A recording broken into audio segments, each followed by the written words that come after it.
G'day legends, I hope that you are having a fantastic day, and so far I hope that you are having a brilliant weekend.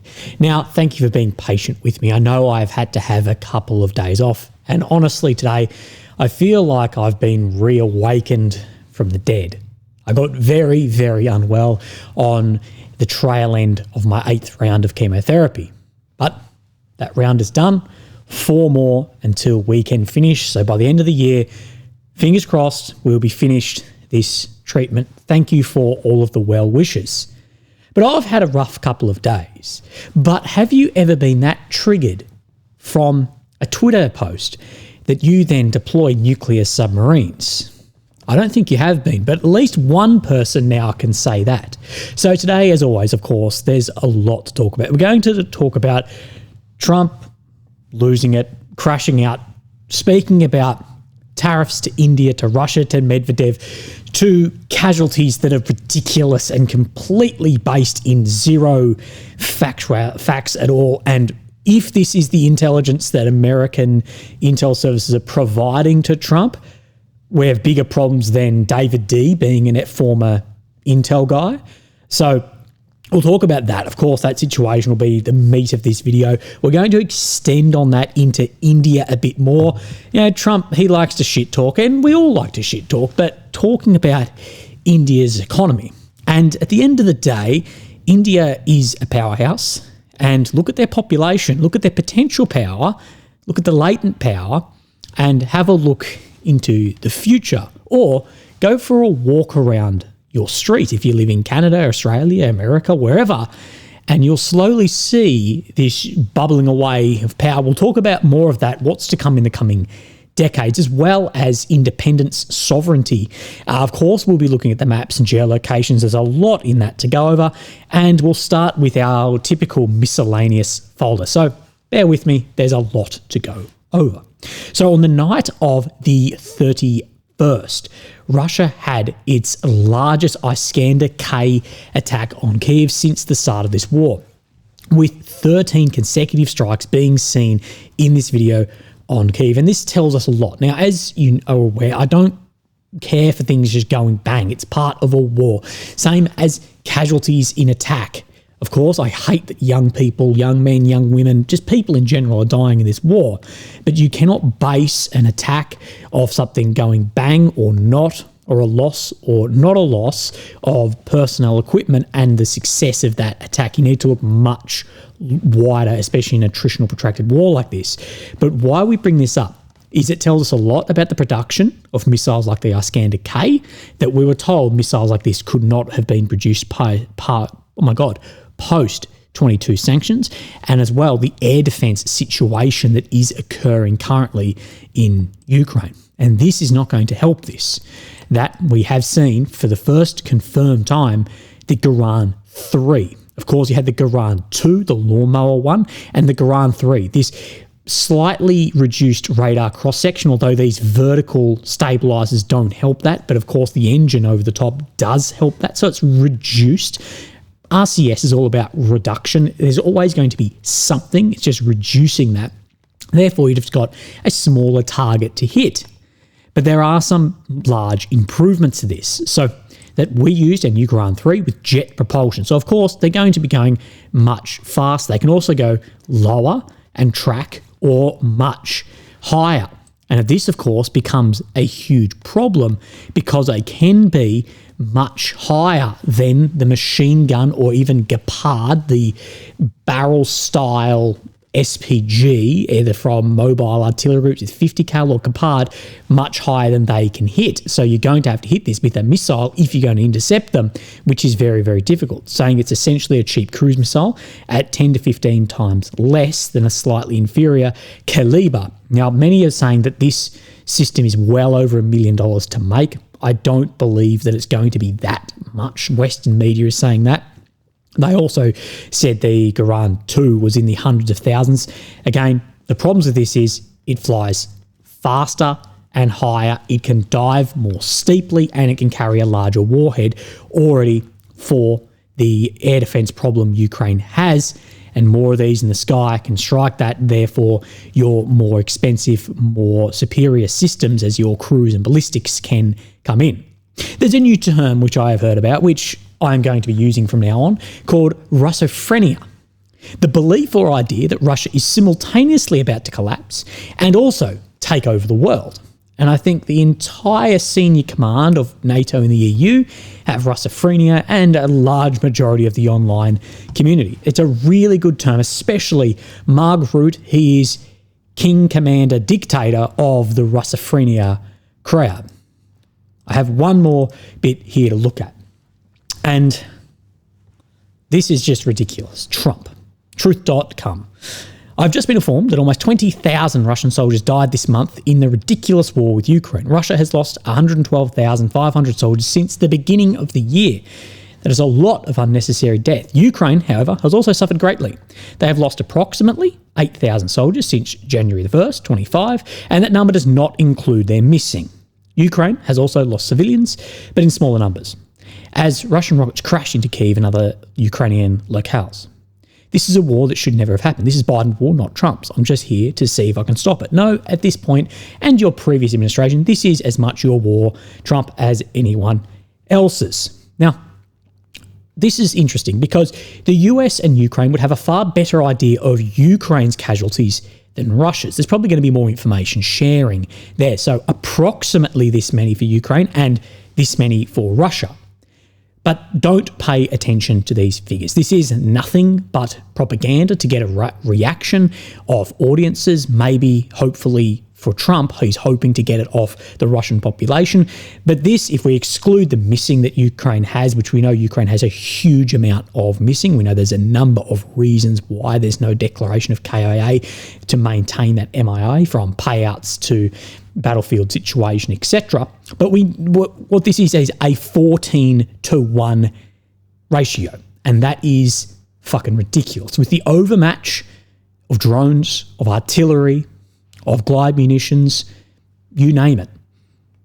Yes, one side is on the offensive. Yes, one side is on the defensive. But anything that would be different from a 2-to-1, 1-to-1 at the moment, anything beyond that scope is, in my opinion, nothing but propaganda based in no reality. Use things like Mediazona, UA losses. It will back up basically what I am saying. So there's a lot of ridiculousness in bits and pieces like that. There is one more slide here that I want to show, but I can't remember where exactly I've put it. I've put it here in the maps. Apologies. So Vitaly, or Monsters, he has shown this. July in 2 pictures. Now, what he's showing here is he's showing Ukrainian Ministry of Defense figures. Now, I'm not interested in that, but I'm more interested to show in the trend that even these, which will be, of course, skewed, but what these are showing. So it's showing the average amount, he says, Ivans, of Russian casualties. Again, this number that just goes up by around 1,000 a day, it just seems to chop and change a little bit amount. Just, let's add 15 today, let's reduce 30 tomorrow, let's not make it seem like bullshit. But what it does suggest is the lowest ever armoured personnel carrier or infantry fighting vehicle losses, second lowest tank losses, declining vehicle losses reflect changes in the battlefield. Vehicles are no longer shaping the battlefield. Drones are, and as you can see, the APC losses, the tank losses steadily declining as then kilometre squares increase and as light vehicles increase in losses as well. This tells us a lot about the battlefield. But remember all those YouTubers, all those bloggers, you can name them down below, who said that when this date comes, that's been and gone, they will be out of tanks and the war will end at that point. What we have been saying, and apparently it was propaganda to say, is we've said the war will just likely adapt.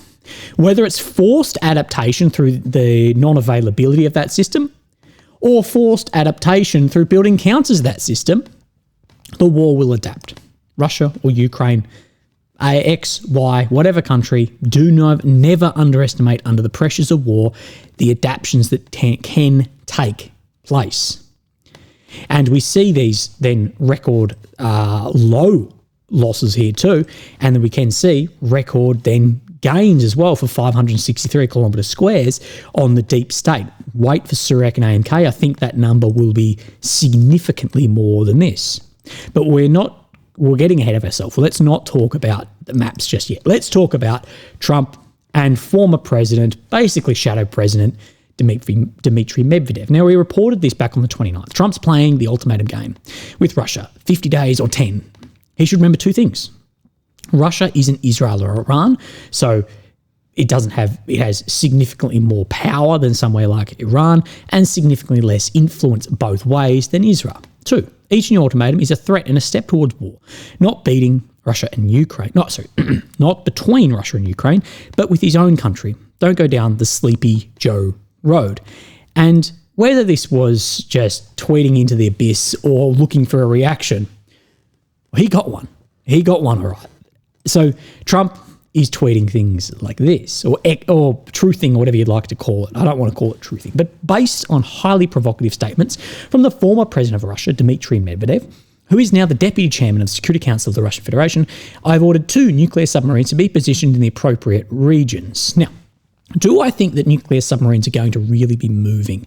I don't know, because there's always submarines in and around these regions.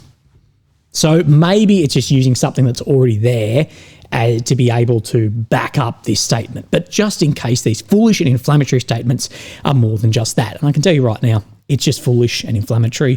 Putin's probably sitting there going, what the fuck are you doing? Same as Rubio's probably sitting there going, what the fuck are you doing? Words are very important and can also lead to unintended consequences. I hope this will not be one of those instances. Thank you for your attention on this matter. And you're not going to neither side is ever going to step into a nuclear war over Twitter posting. Well, I fucking hope we're beyond that. But of course, things like this can spiral very quickly. And a lot of Trump's statements at the moment, from filibustering on interviews to inflammatory bits like this, it's pressure because from his own audience and the other side, because this is not going away. And nor should this go away. You have systemically hidden a legitimate pedo island that many of your friends and elites, and if not yourself, were involved in. People just aren't going to forget this, no matter where you try and shift the vision. But let's continue, because what I will say is the war is going to continue as the war as is. So this is, of course, about attritional warfare. The attritional strategy is centered on defense. This is what Russia is doing. It's counterintuitive to most Western military officers, and I believe Trump as well. Western military thought views the offensive as the only means of achieving the decisive strategic goal of forcing the enemy to come to the negotiating table on unfavourable terms. Now, achieving the decisive strategic goal, offensive. This doesn't mean just a battlefield offensive. This can mean pressure, politically, diplomatically, economically, etc. But by bringing your enemy, in this case Russia, by bringing them to the negotiating table on unfavourable terms. This is what we try and see that Trump is doing with India and Russia's oil and China. But again, what I've said in this, and we know that in August the 8th is when this 10-day ultimatum is up. What happens? What does Trump do if Putin just says no? What happens if he says the trajectory on the battlefield shows that it's going to get more positive for us into the future? Okay, we'll just continue on that trajectory. What happens then? What is Trump actually prepared to do? These missile-carrying submarines, they're not going to be doing anything. It's flexing at best. It's saber-rattling absolutely at most. What actually does Trump do at that point? And again, I believe that Putin is calling a lot of Trump's bluff. And again, this war will be settled on the battlefield. And when I mean battlefield, it's economic pressure, it's political pressure, it's diplomatic pressure, but all of that is ultimately influenced by the very front line. And you've seen me go through this before with Big Serge fighting to the conclusion. And he talks about Trump and Trump's ego, and you can see how bruised that ego has got from one tweet from the former president, deputy chairman now. No, it's not like Putin is doing it, and you see the reaction there. Trump's self-conception is greatly tied up in his image as a deal maker and his view of foreign affairs as fundamentally transactional. As the American president, he has the power to force his framing on Ukraine, but not Russia. This is somewhat how Medvedev has hit a nerve here with that Russia isn't Israel or even Iran. The consequences are significantly greater. But there remain intractable gulfs between Russia's war aims and what Kyiv is willing to discuss. Russia does not need to accept a partial victory simply in the name of goodwill and negotiation. They'll have recourse in a more primal form of power, and negotiation as such must bow to the reality of the battlefield, and no matter how, no amount of sharp deal-making can transcend the more ancient law of blood. War is politics by other means, and Russia still see this ultimately as a ground war, and the best way to deal with this is by fighting the ground war and maybe distracting in this bullshit online, whatever you'd like to call it, child's play. Trump also tweeted this: "I don't care what India does with Russia. You should. They can take their dead economies down together. For all I care, we have done very little business with India. Their tariffs are too high, among the highest in the world. Likewise, Russia and the USA do almost no business together. That's why sanctions aren't that bloody effective. Let's keep it that way. And tell Medvedev, the failed former president of Russia, who thinks he's still president, to watch his words. He's entering very dangerous territory." So again, you've said that he is then the failed former president, whatever you're saying, but then you're willing to have so much bruise to your ego from this.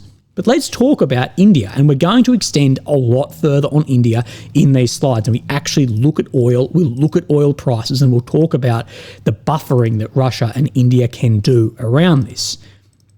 But this isn't the reality of India's economy. Go for a walk down the street.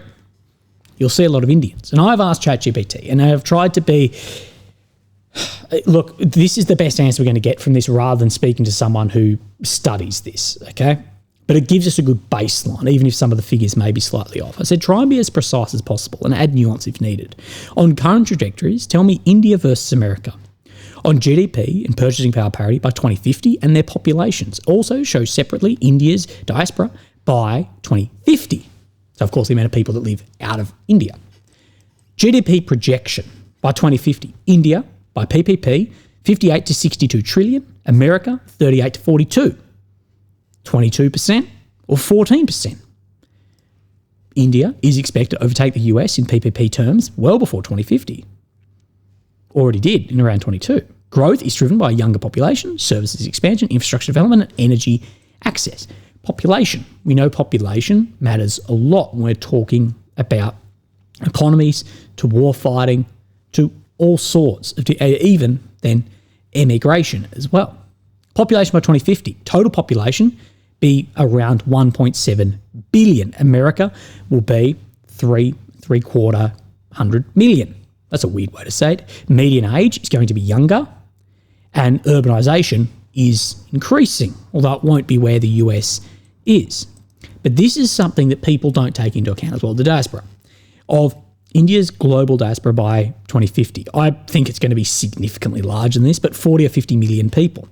Top destinations, you can see a really large balance of countries, from countries like the UAE to Australia to Canada to Saudi to South Africa to Singapore. See that it's a bit of everywhere for what will be succeeding, what may not be. And remittance, so how much money is getting sent back, 200 to 250 billion annually. It could be significantly more than that as well.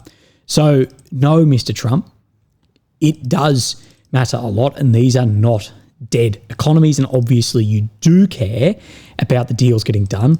We'll talk later about the F-35, Su-57 and other bits and pieces where some nerves have been hit. So let's have a look at the maps. Here, of course, is Ukraine in the centre of your screen, the capital of Kyiv. The red areas occupied since 22, the purple since 2014. Now, the red check is ground that Russia has made over the past 24 hours. Now, we've already showed you that in July was a record month by only several kilometre squares, but wait out on Siversk and AMK, we'll get a better idea of this, as well as we can see new tactics being employed and how that is changing the battlefield. That will become relevant in a second when we talk about Siversk. But what we need to do is, of course, I've missed a couple of days. So we're going to step back, I believe, till the 29th. And if I'm double showing here, I apologise, but it will just show us, and we'll go over the the ground that's been made, and then I'll show you Suryak. So we can see back on the 29th, on the Pokrovsk east, Russia making a small bit of ground, and then we step up to then the 30th. We'll see if this will then load. Apologies. There we go. On the 30th, we can see Velika Novosilka. Keep this in mind, this movement out to Temerivkia here, as well as closing up around Murnay. Again, now that we are in August, I think we'll see this close up. That'll add to the kilometre squares. And then we can see more ground being made towards Rodinske, of course, coming around, looping around Pokrovsk. More ground being made on the western side of Toretsk. I believe that is all that we have up until the 30th. And then we'll come to the 31st here. If I'm missing anything in this, I do apologise. We are belt feeding this through. You can see more ground being made around Melanivkia, again filling in this sector. Then more ground around to the south of Chasiv Yar, and as well more ground being made to the east of Siversk along a very long front of 9.5 kilometres of a front that we have not seen move, not for months, for years. And as I've been saying, this front worries me more than any other area. Move up to yesterday. We don't have a today update. I'll give you that tomorrow. You can see Chasiv Yar, most of Chasiv Yar coming under control. Most maps today are saying that Chasiv Yar has fallen and is under complete Russian control. More area being made in the centre of Toretsk. Again, to the northeast of Velika, more ground being filled in then, as well as Zeleny Hay. Again, this is not how this is going to be looking in a warfare like this. It will be cut off instantly or vertically enveloped by drones. And as well, then in the south are in Kupiansk, Russia making more ground. Remember, we had that geolocation last time I spoke right up in here. So that is the deep state map. That gives us a good foundation of what the Ukrainians are saying and what the Ukrainian Ministry of Defense, who has a lot of pull into deep state, and if, as we've seen, if they say something that isn't liked and come down on them pretty hard, there was also speculation of threats to send guys to the front line. Again, that was purely speculation. But let's talk about some areas. Why we use deep state gives us a baseline of what Ukraine is saying, and then we can build on that baseline. So let's have a look around Siversk. Now, this is Siversk right here. Of course, we saw that 9.5, 10 kilometre front then shift up. Let's have a look at Suryak maps.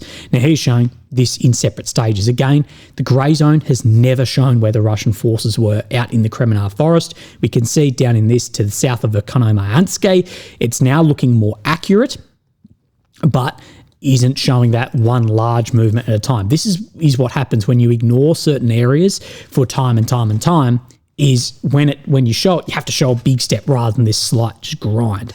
Again, showing increase of grey zone right up until really the eastern outskirts of Siversk by Suryak as well, and more ground being made where it did show that step up. But I want to show you something more interesting. We can see that Siversk is getting enveloped, and we can see this bit of footage here. So on these roads, these logistical routes, right, so in here and this one heading north-south, we can see that at 124 and 155, we see Ukrainian logistics being struck. And this is exactly what Russia is doing time and time and time again in their triple choke strategy, or as we call it, the paint by numbers. They're using FPVs to hold soldiers in place in cities, hit the logistics, then they're using FAB and artillery to break through any of those fortifications. Then they're using DRG or reconnaissance sabotage elements to move in. I'll show you that in a second. And then they'll use something like TOS to basically clean up in those areas, for want of a better term. So 124, 155, I'll show you on this. Again, the only reason I really show you is so I can use it in my thumbnail, to be honest. We can see this is the 124 hitting a vehicle, and then 155 hitting another vehicle there. So really squeezing on that logistics and holding in place, lengthening, and then actual destruction with then your glide, barrel artillery, and then DRGs, etc. move in. So we're actually going to do a little bit out of order here because I want to show you about DRG. Let's come into then Pokrovsk. And here we have, of course, Pokrovsk. It is enveloped. It's getting further enveloped, as well as we see further movement on the eastern flank. But we're going to talk just about the centre. Sorry, I'm still feeling really unwell at the moment. So We can see this in here from Syriac maps. You can see from Zudazove into the centre that there has been some movement and capturing of small areas in here by Syriac. We can see further movement down around Chasiv as well. And then we have this geolocation coming out today. So right up in here, and I've measured this to be about 4.5 to 5 kilometres back from the red zone, right up in here, we have video allegedly showing Russian forces moving through these areas. And this goes right in exactly with what I said about what's happening in Siversk around drones, fabs, logistics, DRG, this paint by numbers that Russia is using again and again and again and isn't changing because it's being successful, and Ukraine is not able to find a counter for. The counter for it would probably be a reintroduction of manoeuvre on those flanks, but Ukraine doesn't have the manpower, equipment or morale to conduct, or the training to that equipment to conduct a manoeuvre to outmanoeuvre these flanks at the moment as well. And that would be just what would come first thing to mind to do it. I don't know if that's actually possible in a vertically enveloped war like this. And then we'll come down into the Velika. Of course, we've seen movements around Tamarivkia out to the north and around to the north east as well. I think I said northwest, apologies, before.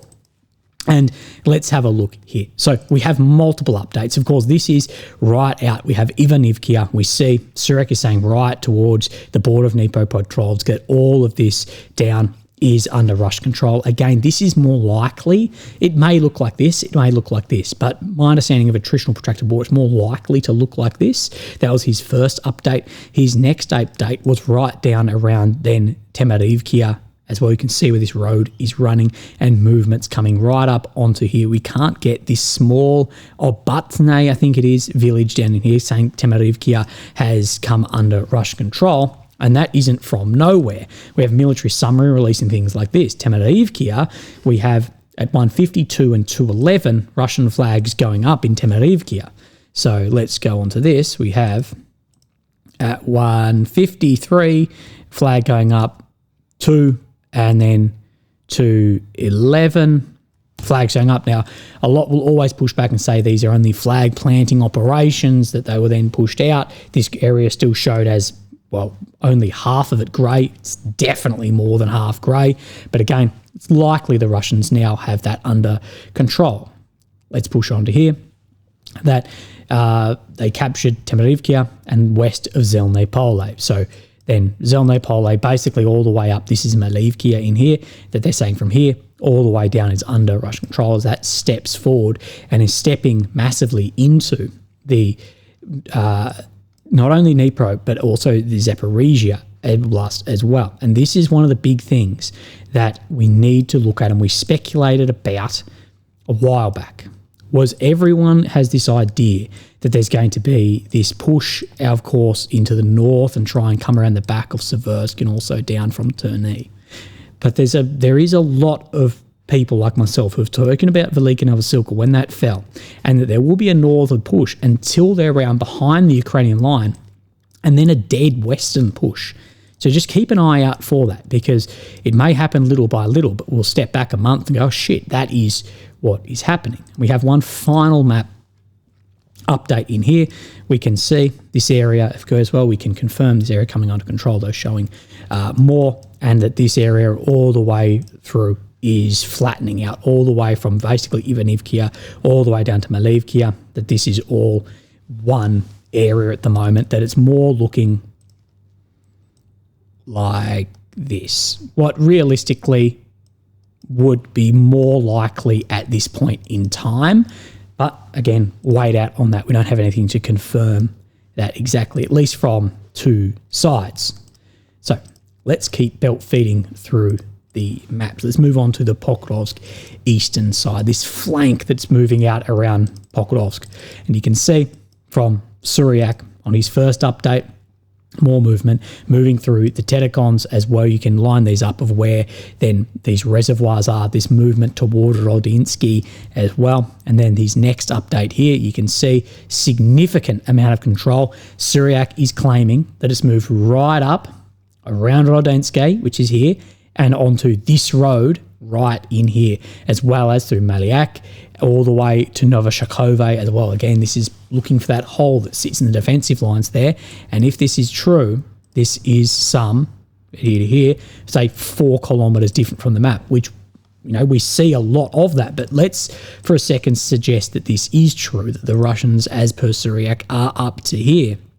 You can see the envelopment that Minograd, Pokrovsk is further falling in, and how it can be vertically enveloped on all these logistics routes, creating a huge problem for attrition in here, even if Trump's numbers don't suggest that that is what is happening. Now, let's move down into the south. We'll come around, of course, Kupiansk, and see a little bit of movement made here. We see Syriac suggesting more up into Stepnogorsk as per the geolocation we saw the other day. We know it's definitely grey up in there. We did see some movement in Toretsk as well today. Let's have a look by Syriac. He's showing some movement, very similar areas, but further to the north west. Then let's move into Chasiv Yar, where we do see this, and many today, I'm sure the titles are saying it, that Chasiv Yar is coming under control. And we do know Chasiv Yar has been many kilometres behind for a long, long time.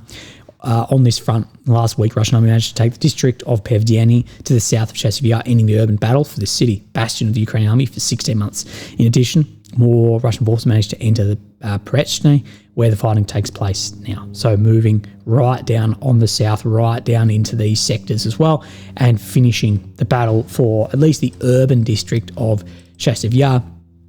And then we see a number of geolocations in Chasiv Yar itself. You can see 34, 49, you get it. So we can pull up this from military summary. We can also pull up then the video. Let's minimize this. What are we doing? 34.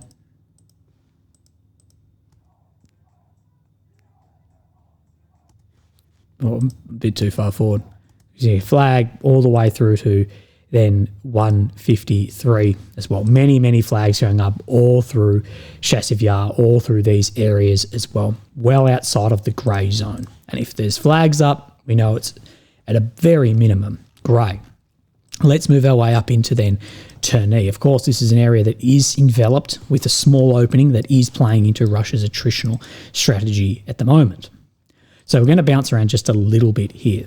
Now, the first update we got was this. Situation north of Donetsk. Russian army began advancing towards Zeleny Dolnya, toward Shan. I can't even pronounce that, but more movement in the direction of Zeleny Dolnya, just down in this direction. You can see this Shandryholove. This is where he is suggesting that the Russians are pushing. Exactly what I've said is they'll just try and expand this north and south to reduce the saturation of Ukrainian counters on this. You can see the next update here. He's saying that this is basically starbursting in several directions towards Karpivka, further towards Shandryholove as well. And then in his final update on this, that they reach the outskirts of Shandryholove, so right out in here. If this is correct, some say 5 kilometres behind the line. Again, I'm very interested to see Syriac if he releases the update for the kilometre squares. But this isn't where this ends, because Russia is also pressing on this too. Around the Zaporizhia area, we see this, that they're expanding their control on this. We saw this map indicate that the other day. And as well, on this same front, if it will load for me, maybe we'll just have to use a really little sliver. Sorry, my map's frozen, but yours may not be. Around Torsky here, we can see that there was some Ukrainian gain back just across then the road in here, but Russian confirming territory down too. The grey zone has, of course, massively increased around here. That is building that northern flank of Siversk. Now let's talk about the north before we get into India. Let's come up into Kupiansk, the island boys of Kindrashivkia. That's not how it looks. They're not sitting out like that. But let's have a look in here. We can see that's realistically how this would be looking. More movement down this road according to Syriac. And then we get the first map updates right up in here around this Milove area, where Syriac says that Ukraine did take back some territory just on the northern side. Then we come into then the Sumy Kursk area in here as well, where he is suggesting that the Russians have made some ground just across into here where that red zone is being shown. I don't think he showed Ukrainian gain back on this. Nobody does on one of these. In this one, I believe, he shows around then Kharkiv that Ukraine is making back some ground around Oleksivkia as well, as per this map is showing. So we can confirm that that has happened over the past week. And then we come into Kharkiv. Of course, we have Heliboki, Lipsy front line right in here, where we haven't seen much movement. He's saying Ukraine managed to recapture some positions southeast of Heliboki, having offensive operations in there. If it was not just an opportunity, but offensive, it wouldn't play into the strategy which should be getting played at this point in the war. Sorry, I'm very nauseous. Right, let's pump through and get through the last slide here around India and what Trump has said. Now, just before I've clicked record on this, Trump has said, I understand that India is no longer going to be buying oil from Russia. That's what I heard. I don't know if that's right or not. That is a good step. We will see what happens. What we do know is the American markets overnight took a very big hit. What we're going to be watching is the Urals crude. Again, on the 31st, this has been up about 12% over the month, around $68.80. Now, originally the Russian budget was off an average price of $69. They revised this back to $56, but for 2025, it will be well above the revised $56 for the budget expenses, but we'll keep an eye on that. Reuters released this, that a US bank says Russia is not without leverage. India only began buying large quantities of oil, the second largest oil exporter since 22. India is now 35% reliant on Russian oil imports worth $50.2 billion in the 24-25 fiscal year. Let's see on the graph here around where that India has been gaining oil. Cutting off this flow would require a massive realignment of trade flows. Urals would be hit the hardest if India stops buying, as it purchases up to 70% of Russia's biggest export grade by volume, as we showed you before. India would need to raise imports of US and Middle Eastern crude or cut refining runs. Again, oil is supply and demand, and these countries all have quotas too to keep demand high, leading to a spike in diesel prices, especially in Europe, which imports fuel from India. So the actual particles in that fuel in Europe, it may have been refined in India, it's coming from Russia. So you're going to see a huge spike in this. Neil Crosby from Sparta Commodities has said Indian refiners will still struggle to replace the heavy quality of Russian crude, so they may end up pairing runs. So again, we will see, but you expect to see a large oil spike if this happens. And that's where this can get buffered, is the less supply, the more the demand is going to remain the same. It can buffer that also. So by cutting off this, you may actually give more price per barrel too. So it's not just how much you can pump, it's at what price you're pumping that. Falling income. Falling a global price means Russian income is already under pressure. Oil and gas revenue fell by 33.7% year on year due to in June to its lowest since January 23. Finance Ministry data showed revenues will fall at 37% in July due to weaker global oil price and strong ruble. So you won't hear about the ruble being very strong. A loss of 2 million barrels per day of exports might also gradually prompt Russia to start reducing oil production from the current levels of 9 trillion barrels per day. Russia's current production is regulated by OPEC plus quotas. And this is the thing, those quotas, they all want a price to be above what it costs them. So they have a quota, so they all make money. If one country floods the market with oil, it can drop below the price that these countries can actually produce it for, America being the first one that's going to get hit. So they're all wanting to make money, but also the other way, you want people to still be able to afford to buy it as well. How can Russia respond? Russia could potentially divert some 0.8 million barrels per day to Egypt, Malaysia, Pakistan, Peru, Brunei, South Africa, and Indonesia. JP Morgan said Moscow could disrupt the CPC pipeline to make sure the West feels the pain from higher oil prices. Western oil firms Exxon, Chevron, Shell, Eni, Total Energies ship up to 1 million barrels per day via CPC, which is a total capacity of 1.7 million barrels per day. So they disrupt that, you start spiking and see how quickly people will back down.